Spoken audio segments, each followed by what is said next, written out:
youth abductions down! Well, thank you very much, Vera Mora, for that update. Now, this story sets the stage for tonight's big question, where we ask you, who do you believe is responsible for the rising cases of youth abductions in the country? Who do you believe is responsible for the rising cases of youth abductions in the country? Feel free to send your opinion to the toll-free number 22151. Tag us on X using the hashtag KTN Prime, at Doris Anki, at KTN News KE. We will be sampling your views during this live newscast.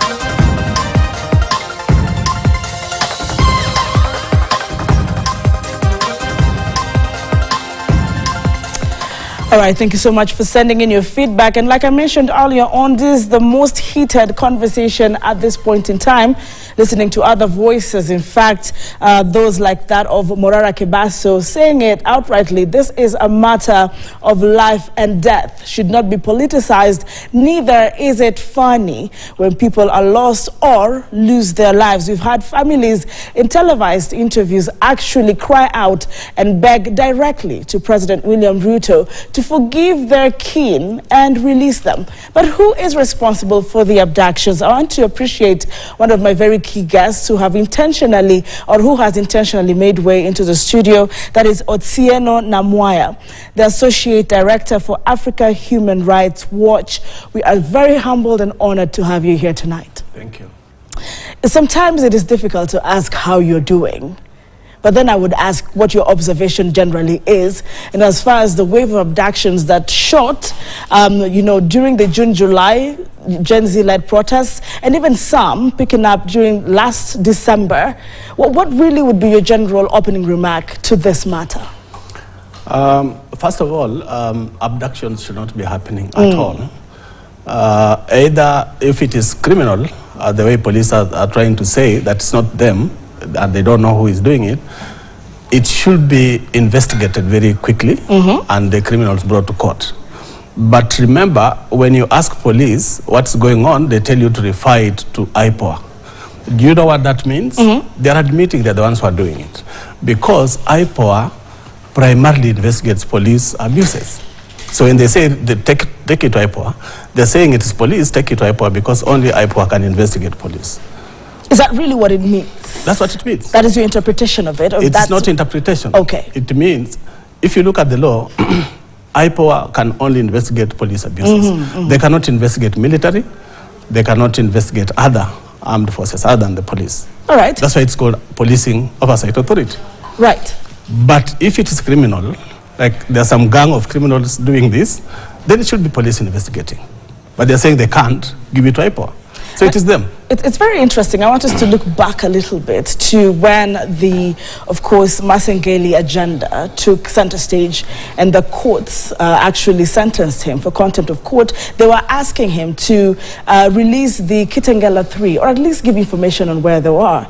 Apparently, they did reappear, and we've had Bob Njagi come out to share his ordeal severally. Yeah. Now, this time, we are seeing just today, Billy Mwangi, Peter Muteti, Bernard Kavuli, Ronnie Kiplagat, and they've just come out and reappeared different places. They abducted at one point, they're found in a different point, and some would question what maybe you think it would be. Is it a coincidence then that we have all these purportedly abducted Kenyans reappear on the same day?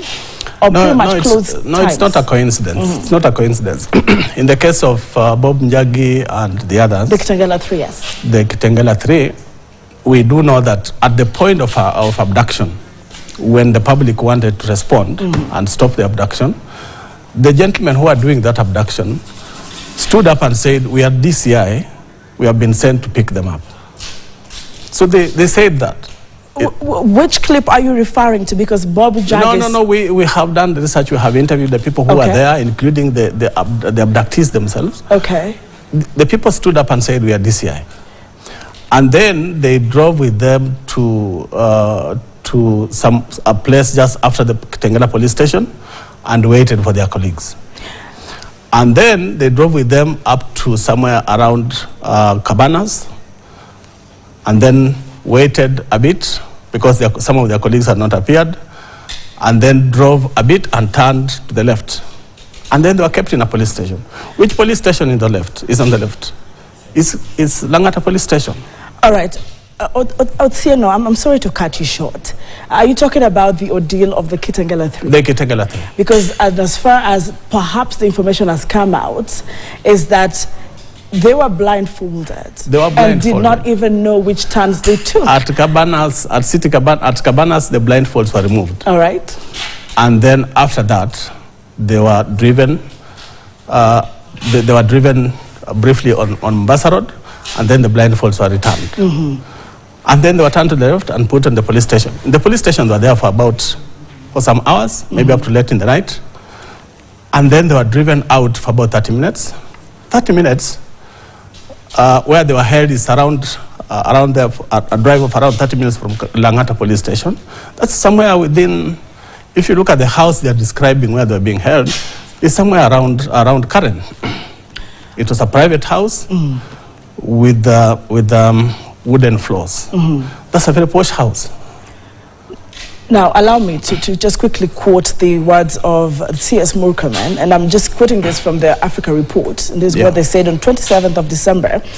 And he said the National Police Service confirmed to the government that it had not arrested anyone and failed to take them to court as required by the law, because if you're arrested by the police, you surely have to be presented before the court of law and answer to a number of things, or be charged for that matter.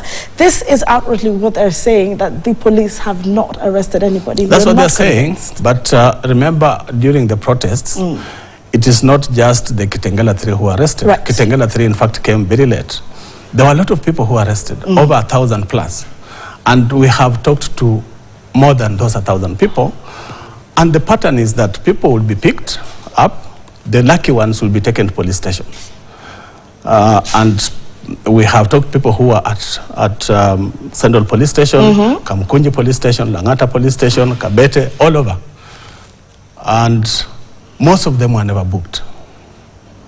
Only a few were booked. Majority were not booked. And then because of that, it became very easy for some of these non-uniformed officers to come in and select the people they want and take them out. Some of those who are taken out of those police stations are among those who cannot be traced today. There are others who are lucky. They were taken out of the police stations, taken to many places, including as far as Magadi, Lake Magadi, Meru, Kisumu, and then they survived. They came out alive. But there are those who are still missing. Right. Yes. Is it about 29? Because I think we have some reports here. As we're waiting in for our next guest, according to the Kenya National Commission for Human Rights, what I am having here is that about 82 people have been abducted since June, but 29 or thereabout are still missing. In fact, in December, the commission recorded 13 missing persons. So we're talking about 20 plus people who still can't be traced. But what I want to bring to our attention, Otsieno, is that I don't know if you listened to the president's end of year address when he was in Kisii. And what is now, causing eyebrows to be raised is that, and if I quote, he actually seemingly admitted that there are instances of excessive and extrajudicial actions by members of the security services. But he also said at the same time, it must be acknowledged that the due process is underway in appropriate institutions to ensure accountability.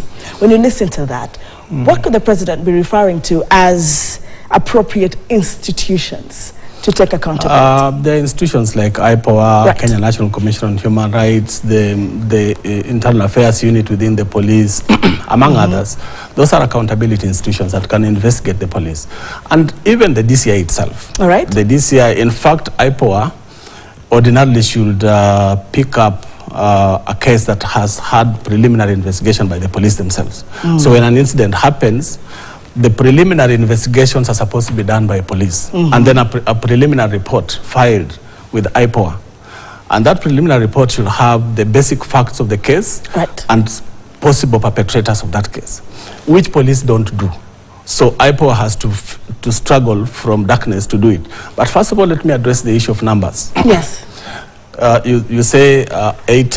According to the reports that I have here. 8 abducted, 29 still missing. Yes. One of the things that we need to make clear, that people talk about cases they have handled or interacted with. Okay.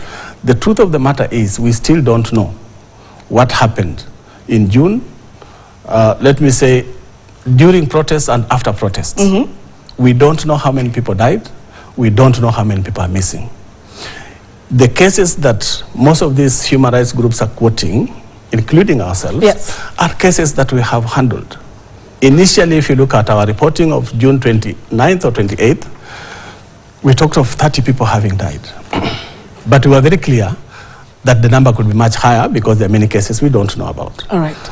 And then if you look at our reporting of October, we talk about much higher figures because we had finally confirmed a number of cases. But if you go just within Nairobi alone, go to Mathare, go to Kibera, go to Rongai, go to Githurai, there are a lot of families that are still looking for their relatives. And I can assure you, it is not 50. Okay. It's not 50 people they're looking for. Indeed. That are still missing. All right. And some of those cases, some have reported to police stations, others have not even reported to police stations or IPOA or Kenya National Commission on Human Rights, because there have been threats even to families of the missing people. All right, I want us to come back to that because some of the revelations you're giving us here tonight are very, very intriguing. There could be threats to families of these victims. That is according to Otieno Namwaya, who is an Associate Director for Africa Human Rights Watch. He's joining us here tonight, and we'll have him again in the next hour together with Hussein